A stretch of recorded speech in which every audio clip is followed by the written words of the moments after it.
All right, good evening and welcome. PCA Live is back with an advocacy roundup that we got going on because there's a lot of things that are kind of going on right now that we have everything that's kind of shaking out with the elections and kind of as we're starting up with state legislatures. We got a lot of ground to cover and we're going to do it quickly. So once again, for anybody that didn't tune in yesterday with our interview with Michael Herklotz, Happy New Year to everybody. Hope everybody is doing well and staying safe, and that hopefully most of you are all opened up and sales are going through the roof. And welcome to a Friday night edition. Hope everyone's got their popcorn ready because we got some great topics that we're going to cover tonight. So just a real quick here, Joshua Habersky, PCA's head of government affairs, is with us. He's joined by Patrick Anderson, Pro Venture Consultants, who works with us on federal and state affairs. Patrick has been very instrumental in a lot of things that we've been able to accomplish over the past couple of years. And then joining us as well, some of you that may not know, is Ryan Parada, who is a policy and research analyst that has been interning with us here for the past couple of months and been doing a lot of great work. Some of his work you probably all have already seen at this point. So on that note, I'm going to turn it over to Josh and Patrick because they're going to kind of give us a little bit of lay of the land. We're going to start with some federal updates here as we're looking broad picture, what the Congress and Senate makeup might mean. And then a little bit later, if Glenn Loop can actually make it back home. He was in Northern Virginia and traveling back home. So if he actually, beats traffic and gets home, he's going to jump on and join us as well to provide some of his perspectives as he's been consulting with us on some state advocacy issues as well. So on that note, gentlemen, happy Friday. Josh, Patrick, jealous you guys are in the PCA office right now enjoying some cigars. So I'll turn the time over to you and you guys can take it away.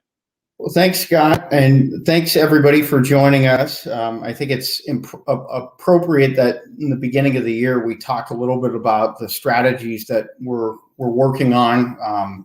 Patrick, Ryan, Glenn, Scott, and I have been working over the course of months and weeks with several stakeholders, several state associations as we develop, our strategies moving forward for the new year and factor in all of the different variables, the makeup of Congress, the makeup of the state legislatures, what our priorities are going to be and where we're going to put our resources. And, several state legislative sessions have already opened up. Others are pre-filing bills. So we're really, hard charging on that, and Glenn will talk a little bit more, but we've had 2 action alerts in Kentucky and Indiana already. We're seeing a cluster of different characterizing flavor bills, and also giving local preemption. So basically stripping away tobacco control authority from the state government to the localities so that they can enact more stringent anti-tobacco policies. So, those are some things that we're monitoring, as well as tax increases. And, between now and the next 2 weeks, there'll be another 5 to 10 action alerts. Our grassroots database, Cigar Action, is being updated daily with the different state alerts that we're crafting and putting together. And if you're in a certain state, you may have, if you were in Kentucky or Indiana, you've already received an email about the specifics of that, and it takes 30 seconds to go on record and send your elected officials a note why they should support or oppose something. So we've had a lot of activity going on. We've already read through 300 different bills. So we track and activate on a variety of different issue sets. And, in the tobacco space, in the health space, in the retail space, some of the different things that are specific to small businesses as well. So there'll be a myriad of new resources popping up as the days continue, one of which we're really excited about launching in the next 2 weeks will be an interactive map where you'll be able to go on premiumcigars.org as well as Cigar Action, go on your state and see what bills PCA is not only tracking, but our position on them. And one of the things that our priority, Scott and I, and working with our executive committee, has been to focus on transparency and making sure that our members understand the thought process that we're as staff and as consultants undergo in making those decisions of when and where to activate. So that will be a new tool that will, as I mentioned, launch in the next 2 weeks.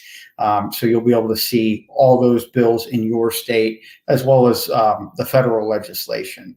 I'm going to pivot over to Patrick to give us a little bit of an overview on some of our federal outreach, and I'll chime in accordingly. And then we'll also go to Ryan and give some of the research topics that he's been working on and some of the additional resources that we're putting together for our members. Patrick? Sure. Well, so obviously we're starting a new Congress this year. Every Congress lasts for two years. So you have a first session that'll kick off in 2021, and it'll carry over into 2022 with the second session. But whenever you start a new Congress, all the legislation that existed in the prior Congress goes away. So the first thing that we're going to be looking at doing is doing a thorough analysis of which legislative vehicles we think are going to rise up again, and make sure that we can put our mark on those pieces of legislation early. And in order to do that, we really need to take a look in this first quarter at all of the freshman members of Congress. You have about 60 in the House, 8 in the Senate, and because they're coming in fresh, they are not carrying with them prior commitments and prior co-sponsorships to various promises that they've made to other organizations. And so it's a chance for us to get in there and educate them about premium cigars and about the types of policies that we see where other members of Congress who are holding an agenda try to slip things in that either intentionally or unintentionally impact our industry. And by doing that, we can get in early. We can make sure that we have those extra eyes and ears. And so when these things pop up, those new members, will think about us, give us a call. We can educate them in more detail about what it means, what those proposals mean, and how to proceed in a way that supports all of the small business retailers and manufacturers that make this industry what it is. And Patrick, just to add there, I think, when you first started and I first started, we did 350 meetings that first year. Last year, even in the midst of the pandemic, we did another 150. I'm expecting that we'll hit another 150 at the federal level this year. With that new member outreach, it's important to, re-educate and re-engage our champions and our supporters in addition to that new member outreach. And I know that, Glenn's going to be concurrently working with the state elected officials to provide that education value, as well as there were, quite a few, newly elected state elected officials as well. Yeah, and it really is a great opportunity as we look at, where our supporters are, where our political supporters are on Capitol Hill, because after this election, there are folks who were not very helpful to the industry, who are no longer in office, and so this is a chance to win over some additional support.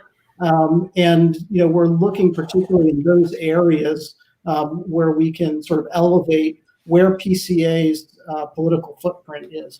Yeah, and one of the things that we've heard from members asking inquiries about is, the Senate did flip. It did flip from Republican control to Democratic control. Mm-hmm. What does that mean? Well, it's a 50-50 split with the tying vote for the vice president-elect in this new Congress. And, we've said time and time again, premium cigars are not a partisan issue, that we have champions on both sides of the aisle, and we'll be able to work with whatever deck that we're dealt with. And that includes the administration as well. So, from a congressional side of things, it's a twofold approach. We want to advance premium cigars. We want to advance and build off the success of the legal victories that we enjoyed last year. And really push forward that definition of a premium cigar that was memorialized by a federal judge and the Food and Drug Administration. So that's priority one. The priority two is, to ensure that no new problematic pieces of legislation are able to make it across the finish line. And the margins in the House of Representatives got closer. And of course, the margins being 50-50 in the Senate, we will be working both sides of the aisle to ensure that premium cigars are protected and that retailers can operate in, a consistent regulatory environment. So those are some of the areas that we're going to, look at in the onset. I think beyond that, we want to make sure that there's also an oversight function with our regulator, the Center for Tobacco Products, that the user fees that they collect, there needs to be transparency there. We don't know where a lot of their efforts are going, and they're congressionally mandated, legally mandated to provide. And with the new Congress, there is going to continue to be added scrutiny on e-cigarettes and how those get regulated. And the Center for Tobacco Products is playing a major role in that. Yet at the same time, e-cigarettes are not paying into those fees. And so, it really will be important to get some transparency into where the money comes from for the Center for Tobacco Products, namely from manufacturers such as premium cigar manufacturers who help pay for that, and how that money is getting spent, and make sure that we have a proper equity there. And that's one area where we think that a lot of Republicans and Democrats can agree on, and that's an area that I think from the onset in these introductory meetings that we'll be going over. One of the other aspects is the federal level, and I think that for the past 2+ years in this administration, we've advanced the small business narrative, and that was top of mind, the deregulatory agenda. And that will still be a core talking point that the Premium Cigar Association utilizes, but we have a unique opportunity in this transition to also talk about international trade, economic stability of premium cigar producing countries. And that's an area where President-elect Biden has been involved in. And we want to make sure that we get in front of the appropriate folks at the agency level and the political staff in the White House, quickly, and make sure that is on the table as well as one of the core talking points and core narratives that we'll utilize. No, that's exactly right, Josh. I mean, anytime you have a changed administration, you want to play to the direction and the strengths that new administration has. So in the past with the Trump administration, they were very deregulatory focused, and we put a lot of time and effort in that area, and we were able to make some good wins. And so going forward, it's really about solidifying those wins and cementing it so that we don't have to go fight those old battles again. We can build on that. But then also looking at the new areas that this administration is likely to tackle. And on the international front, that's somewhere that former Senator and Vice President Biden, previous President Biden, has a lot of strength in appealing to him in a way so that he understands that this supply chain that ends at the small business retailer starts in Central America, and make sure that he has the right treaties in place, the right trade negotiations in place, so that supply chain can continue to move forward uninterrupted. The United States is knock on wood, I think we're going to be fine as we go through, COVID vaccinations and reopening of the country for sales and getting this economy up and rolling again.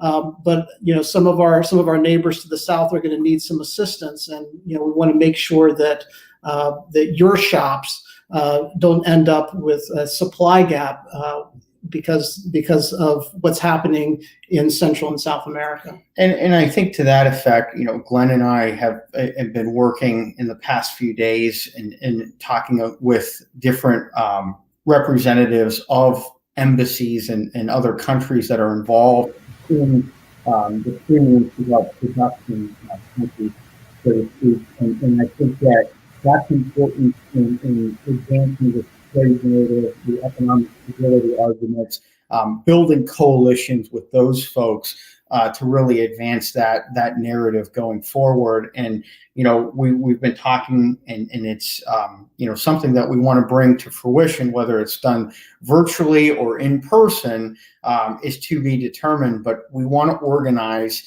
a trade summit about premium cigars, an international trade summit where we get importers, exporters, trade representatives, ministers of commerce together to discuss premium cigars at the international level. That is something that is important for our federal strategy in dealing with the new administration. And we'll get a lot of good insights and research and information that we'll be able to utilize moving forward, knowing not only the economic impact, but the charitable giving and what the premium cigar industry does in several countries as well as the United States, and providing that perspective abroad as well. I want to pivot over to Glenn, I briefly talked a little bit about states, but if you want to kind of give us a synopsis, what's going on, what are you working on, what are some of the trends that you're seeing, and what do our folks see upcoming with the state legislatures as they gavel in?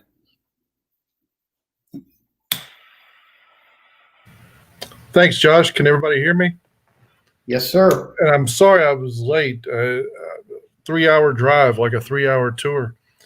But we finally made it to the desk. Thank you for your patience. One, it's a pleasure to be assisting this cause. And I'm a creature of state capitals. And my first job out of college was working in our state capital. And in this context, state capitals are, and I wrote an article about this some years ago, are really the incubators for public policy. It's where things brew and bubble their way up, and sometimes they encroach and start to influence federal policy, but especially on the tobacco control front. Our nemesis, our thorns in our side, what I allude to and many allude to as the body parts lobby, are fond of using the state capitals as the incubators for the type of policy they would like to see spread across this country. And that's the reason that when we see something bad happen in a state capital, meaning the introduction of a bad piece of legislation, it is far too easy for this type of bad public policy to spread. So when a bad measure is introduced in Boston or New York or Oregon or state of Washington or California, which are traditionally the places they go to launch bad policy, we have to be very cognizant of that. We have to fight it with all due diligence in order to stop it from spreading to other places. And we've got some examples of that. And Josh, I don't know if you alluded to before I came on, but an example of this is a bill that was introduced in New Jersey that would have compelled anybody that sold tobacco to carry nicotine cessation products. And I'm not sure where that bill stands, but it was a bad introduction. I think there may have been some give and take on it, but it's just an example of bad policy being introduced that can spread somewhere very quickly. Another example of that is spread to two places is legislation that had historically been introduced in Kentucky and Indiana that would have, in Indiana, it's called the Smokers' Bill of Rights. But it basically would have allowed any employer to dismiss you if you are tested positive for any form of nicotine. And the bills always specifically say cigars. And it's just another example of bad public policy that can spread. So with that, though, I want to talk about some tangible states measures that we know about now, that are on our radar, that we're concerned about, that we're engaged with retailers about, and they subsequently will be engaging with their consumers to help on advocacy on these measures. Specifically, and it's one that PCA launched a notice about today. It's a horrible piece of legislation in the Commonwealth of Kentucky. Two Republican members of the Senate, two Republican members of the legislature, one from the Senate and one from the House, have introduced a bill that would allow local governments to establish their own independent tobacco control policies.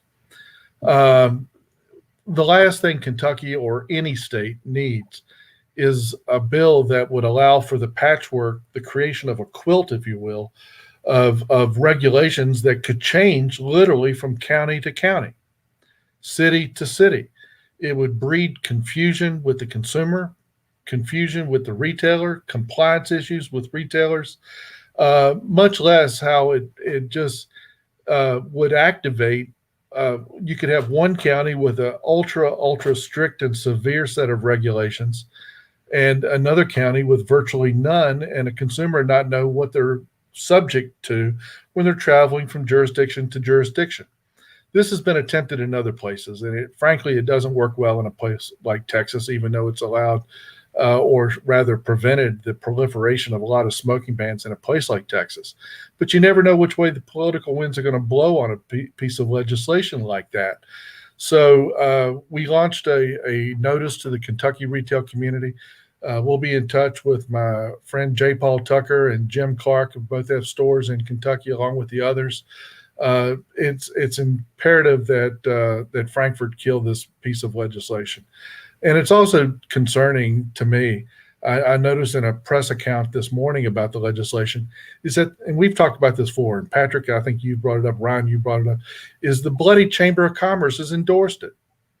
That just kills me. Whatever happened to chambers of commerce being pro-business and not anti-small business? And to have chambers of commerce in Kentucky to come out and support that legislation is very troublesome.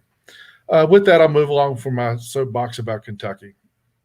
But there's prospects for tax cap legislation in New Jersey.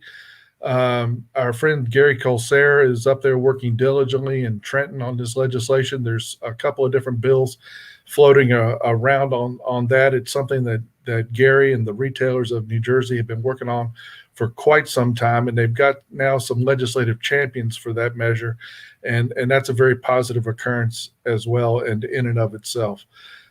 New Hampshire has a bill that I was on the phone with Dave Garofalo. The New Hampshire Association has diligently got behind this measure that would allow for the service of food in cigar shops. And we know what that could mean for the availability of cigar dinners and how enjoyable they are. I've received a call from a member of the legislature, a cigar smoking member of the state of Maine's legislature, that would like a bill to allow the service of beverages in cigar shops in Maine, and something he's tried before. He thinks the political winds are blowing in the right direction and intends to reintroduce it. There's a concern for flavor ban legislation in Indiana and Arizona, and we'll be working with the retail community in both of those states on that legislation. In particular, Indiana, the term characterizing flavor is so nebulous, so vague. You don't know which way the political winds are going to blow on something like that. It makes implementation virtually impossible. It's something that we have all historically fought at the federal level because no one can define characterizing. The analogy we always use, and folks like Rocky Patel always use, is just because a wine has notes of raisin and plum doesn't mean there's raisins and plums in it. It means that's what your palate detects. And when you've got cigar reviews coming out and it says, notes of cedar, that doesn't mean there's cedar in it. When you say notes of citrus in a cigar, that doesn't mean there's oranges in it. But you can't explain that to a legislator. They get their minds fixated on these types of this type of terminology, and they want to run with it. And that's the reason it behooves the retail community to rally the forces to fight it. Also, and I know it traditionally doesn't go anywhere, but I've always been of the mindset that when a bill's introduced, you've got to take it serious, even if you don't think it's going to pass. And in that regard, there's legislation, and Josh and the PCA team and I had with representatives from the Pennsylvania legislature, and there's legislation filed that would close the smoking exemptions in the Commonwealth of Pennsylvania across the board. I mean, across the board. And we all know what Pennsylvania means to the cigar industry. And we explained that to the sponsoring member, and it was a great session. And surprisingly enough, and I hope I'm not speaking out of school, Josh, but I think it's a testament to the type of education that PCA carries out with legislators, is that he said, I wasn't aware of that. He wasn't aware that 56% of the cigars in America are distributed through Pennsylvania. He wasn't aware of cigar tourism through the sundry of cigar events that are held throughout the Commonwealth of Pennsylvania. He wasn't aware of the institutional retailers that have been around for, some of them bloody near a century, that are spread throughout Pennsylvania. He wasn't aware that there's nearly 500 farms in greater Lancaster County growing Pennsylvania broadleaf tobacco for the industry. And it's that type of education process that can bring a legislator around and get them to realize the virtue of the product that we enjoy versus the real target of a lot of this legislation. And likewise, and I call and have always called Florida and Pennsylvania the economic axis of the industry, is the legislation filed again in the state of Florida that would allow local governments to ban smoking on beaches. And historically, that bill has always failed, but you never know which way the political winds are going to blow, like you don't know in Pennsylvania. And so we have to take these types of measures seriously, and we have to use it as an opportunity to galvanize both retailers and consumers alike. I also want to point out from a policy perspective, and then I'll try to shut up. I know I've been rambling, but I'm on a roll, is that a lot of states are using COVID as an excuse to broaden smoking bans or to make smoking bans permanent. They're using it, and I emphasize the word excuse. And this has been especially prevalent in the gaming industry. And where there were temporary smoking bans instituted because of COVID, they're now used, we need to make it permanent. Well, no, we don't. And it's also being used as an excuse to initiate smoking bans. And so at the state capitol level and city hall level, I would encourage all the PCA member shops to be very diligent at looking out for that and make sure we use it as the term excuse. And also, and I'm sure Josh and Patrick and others have touched upon this, but just being careful not to get swept up in vape and e-cigarette legislation. It is all too easy because and this is the case in point in Kentucky, by the way, and the media has substantiated this. And in most of these tobacco control measures, youth access to vape and e-cigarettes is used as an excuse to attack all tobacco products. And we've got to be very diligent to make sure we're separated, to make sure we're exempt, or to kill these bills outright. It's got to be a non-negotiable type of position for the retail and consumer community in each of these states. So be very, very careful and cognizant of COVID being used as an excuse to expand smoking bans, and be careful about vape and e-cigarettes being used as an excuse to attack things like taxation on premium handmade cigars and pipe tobacco. So with that, I think we covered a little over a half a dozen states. I would think we ought to emphasize that we'll be keeping our eyes out in Maryland and Massachusetts and Illinois and some other states that have traditionally been challenges, if you will, for tobacco legislation. But this is going to be a national undertaking. And Josh and I and the team at PCA will be keeping a daily mindful eye out on bills across the nation. I think we've already filtered through what, Josh, probably 200 or 300 bills in the last 2 or 3 weeks, just to find a dozen that are of serious concern. And more keep popping up. Just as we were on this broadcast, got an alert, and I think of any of the states right now, the most concerning is New York. And a bill was just dropped in the Senate that would create a minimum packaging requirement for cigars. So you basically would ban single sale of premium cigars. And I'm glad you mentioned New York real quick, is that, and we're doing a little bit more review on it, because I could tell by the legislation, the real focus is taxation of Indian reservation tobacco, which is a big issue in New York. It's something the governor's battled for years and years and been a real sticking point, but we get swept up into these things. But there is some serious threat of potential tax increase, again, legislation on top of what Governor Cuomo did during the course of the pandemic. It's nothing short of an assault and an attack on New York small businesses. And we'll be working diligently with the New York Association of Retailers to try to ward that off. It's just the wrong time to be attacking small business, for God's sake. So sorry about that. No, absolutely. And we'll be looking to identify, states where we can think that there is a positive step forward for tax cap legislation. In addition, it's a 2-point front. We're going to be fighting to defend the industry, but we're also going to be fighting for the industry. And that goes with the federal strategy as well as our state strategy. So, states like South Dakota that are considering tax cap legislation, we're going to be working in areas like that to advance the industry moving forward. And the effort to make Michigan permanent, right? Yep. Absolutely. And Michigan, and honestly, this is an example where I said to bad tobacco policy as a way of spreading. We've got an opportunity to demonstrate how good public policy can spread as well. And in that regard, the good efforts and the good economic outcomes of the tax cap in Michigan has been a model for what they're doing in New Jersey. And they use the Michigan research in New Jersey to help substantiate that legislation there. So it's a good example of all of us connecting the dots. Absolutely. And we need participation from retailers, consumers, as well as manufacturers to, make this strategy effective and really implement it in certain areas. We need to, if you see an action alert in your state, please immediately send a letter. It takes 30 seconds, but there are going to be times where Glenn and I are going to be calling you and say, hey, we need you to testify and get on the phone and provide, testimony for your state legislature of why something's harmful or why something would be positive.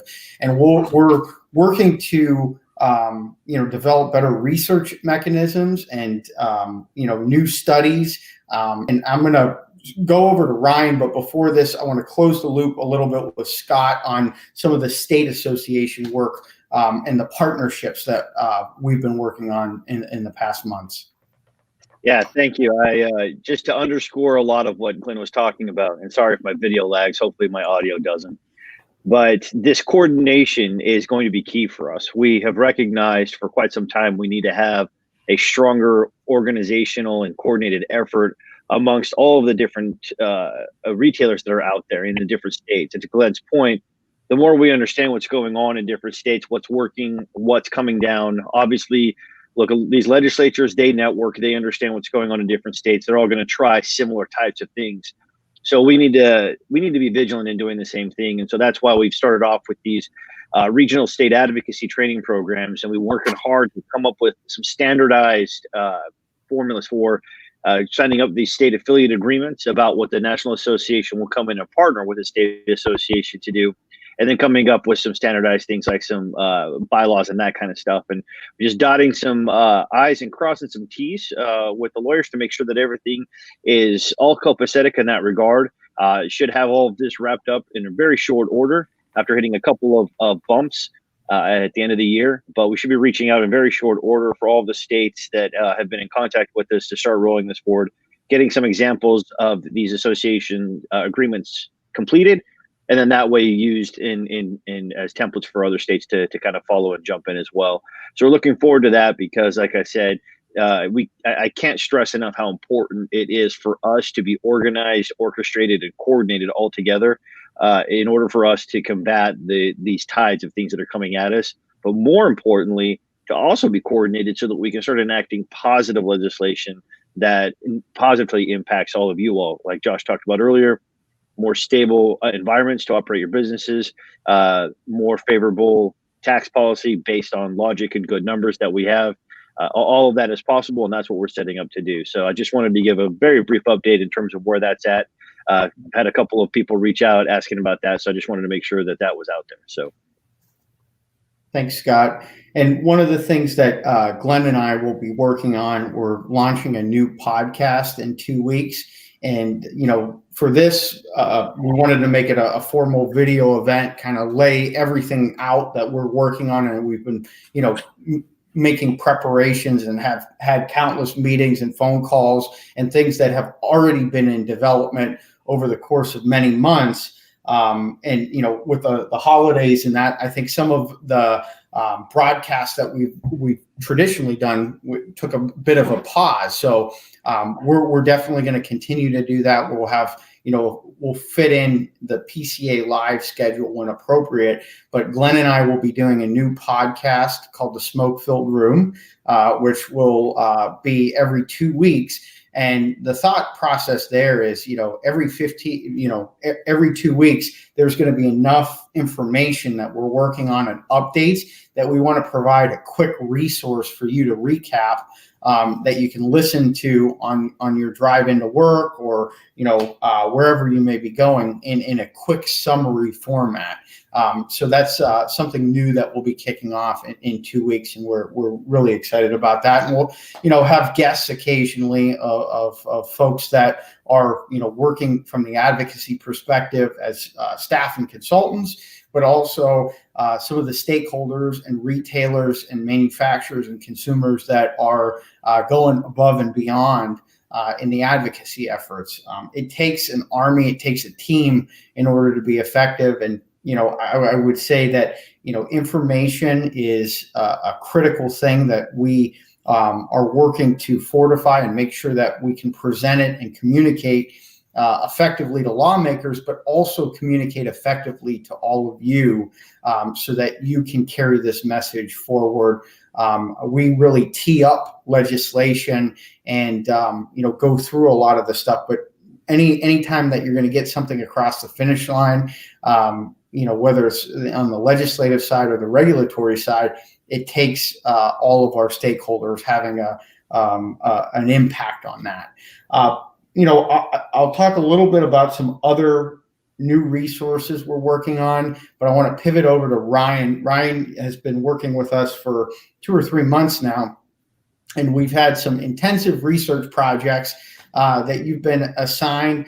If you could, give a little bit of a summary of some of the projects that you've been working on and how that parlays into some of the new resources that are being created for PCA members. Okay. So most of my research has been done in relation to COVID and its impacts on the industry, specifically on the retailers. So I did several reports for COVID shutdowns affecting our businesses, different kinds of COVID shutdowns depending on which state, and permanent shop closures due to the financial constraints that have been facing the retailers. Other information that I've provided is FDA inspections for youth access. That's been a big issue facing our industry, is legislation that affects the cigar industry overall, based on the notion that there's a youth access issue. The research that I created shows that that is not an issue for premium cigars. Out of the stores that were surveyed, none of them were premium cigar based specifically. So that's what I've been doing thus far, and how it's going to be moving forward is we're providing more business resources to try to help build and grow small businesses as well as start new ones in regions where there weren't ones previously. And that's an important thing, looking at all of the COVID related research that, we do know that our membership and retailers across the country were able to get the PPP money very quickly. It provided a good helpful assistance, and PPP actually opens back up next week, January 11th, for anybody that is considering getting a PPP loan that hasn't previously. There are also the ability for second draw loans, and that opens on January 13th. But statistically, we ran our membership database, and there have been more retail locations that have opened up this year than have actually closed. There were less than 2% of retail locations, lounges, have closed because of COVID, in 2020. So the other thing that is going to be a new resource, and Ryan has compiled a lot of the information. We get requests, I would say at least one or two a quarter, of somebody that's interested in creating a new retail location or lounge. So we're going to be producing a new landing page site that kind of goes through the processes: how to start a cigar bar, how to start a cigar retail location, and what some of the state requirements are. What are some of the common steps to get people going? We want, as I mentioned before, we want to see the industry not only succeed on the legislative and regulatory side, but we want to see the industry continue to grow and thrive. The ability for folks to sell legal products to legal adults. So that is a new effort, and one that we're going to prioritize, because there are a lot of folks that want to, and it may not even be an exact location. Maybe you want to create a cigar club or things of the like there. I think that we want to ensure that social aspect isn't forgotten through all of this. So Ryan has been doing great work on that, and the violations information, that's important for Patrick and I when we go to the Food and Drug Administration and the Center for Tobacco Products, and that youth access issue comes up. Same thing on the Hill. We're able to combat that with real data. I mean, the total violations, you sorted through over 30,000. Correct me if I'm wrong, Ryan. Yeah, it was a very large number. I don't have the exact number on me, but yes, quite a bit. So, I think the mentioning the PPP, we're also going to continue. We know that the pandemic is still ongoing. The aid package that was passed at the latter part of the year included many PCA advocated provisions, but not all. So we're going to be looking through where are areas that we can help support the industry in future aid packages. We know that that's going to be a priority for the new Congress as well as the administration. Patrick mentioned, the freshmen and some of the new members. That's our priority in terms of our meeting schedule, as well as our allies. But we're going to advance the industry along those lines as well, of what new aid packages are helpful.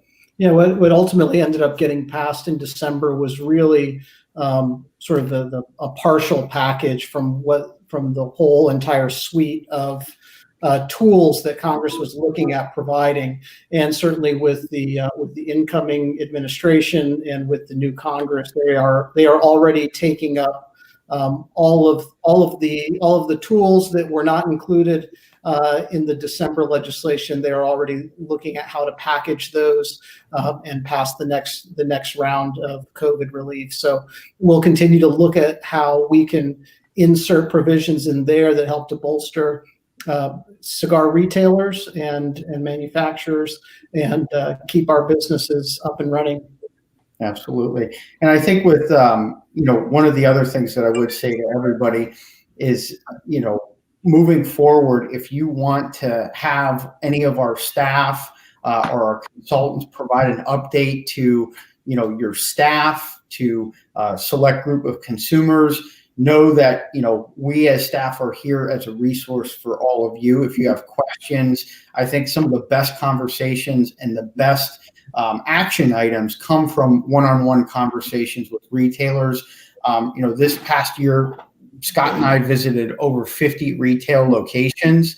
And I have plans of doing that again this year and getting some of that firsthand interaction. And we did an event even over the holidays with 75 people in Indiana talking about premium cigar issues and premium cigar public policy. So we can do a host of virtual events. I know that Glenn and Scott and I are starting to get accustomed to the podcast and cigar media circuit, and we look for those opportunities and those collaborations as well. I know that in January I have a few of those, in addition to ones that PCA will be doing on our select public policy issues, by itself. But know that staff is here as a resource for you. Josh, 1 second. I want to highlight a conversation that we had there at the PCA offices a couple of weeks ago. We're going to be working with Aaron on the staff on this. Is we'd like to profile legislators that are supportive of our cause. It sets a great political example when we identify members of any given state legislature that's not afraid to stand up for this industry. I think the very example that the New Jersey retailers have amassed patrons of tax cap legislation is worthy of spreading that type of a word. We've got members of state legislatures across this country that are not afraid to be photographed with a cigar, not afraid to sponsor a pro-cigar bill, recognizing that it's a good small business measure. It's good for their respective state.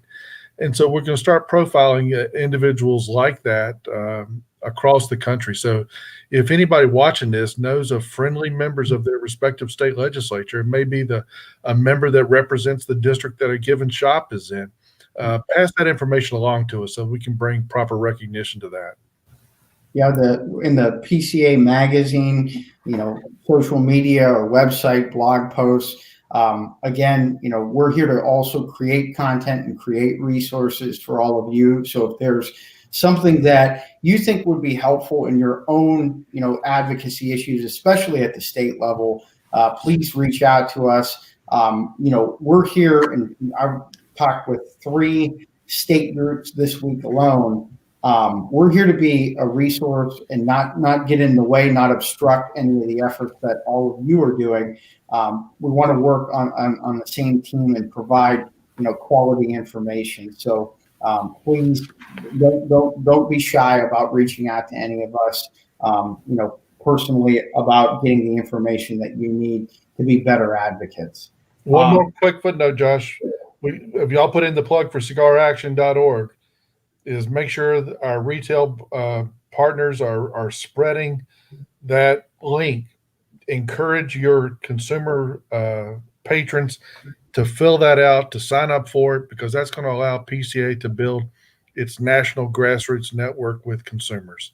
And nothing can help us reinforce your political message on what protects your small business as a PCA retail shop than getting consumers engaged in that process. And the instrument to do that is cigaraction.org. So spread that link, include it in every sales promotion, include it in every event promotion. Every email that goes out from every shop in America ought to include that link to cigaraction.org.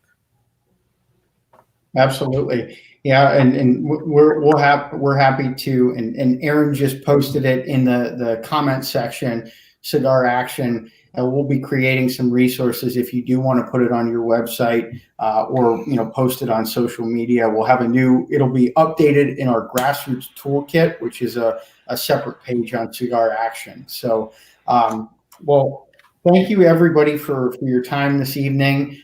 Any final thoughts, Patrick, Glenn, Ryan, Scott? Good. Yeah, I'll pop in to say goodnight and thanks everybody. Just to let everybody know, got some great comments. Joe Rundle in there, keeping up the good fight. Ed Castor, same thing. Reassure everybody here, we've got a phenomenal staff. We are lean, but we are mean and a well-oiled machine. Pounding all the pavements, knocking on all the doors, doing everything we possibly can to make sure that this great industry has everything it needs to survive and thrive. So. But we also need great partnerships with you all. So on that note, echoing Josh, reach out anytime you guys all need anything to any one of us here, and we are more than happy to be of assistance and to help in any way we can. So on that note, everybody, please go smoke them if you've got them. Everybody on here, have a great weekend. And for everybody that is out there in their stores, I hope you all have fantastic sales weekends. and be well. Take care. Have a great night. Thank you.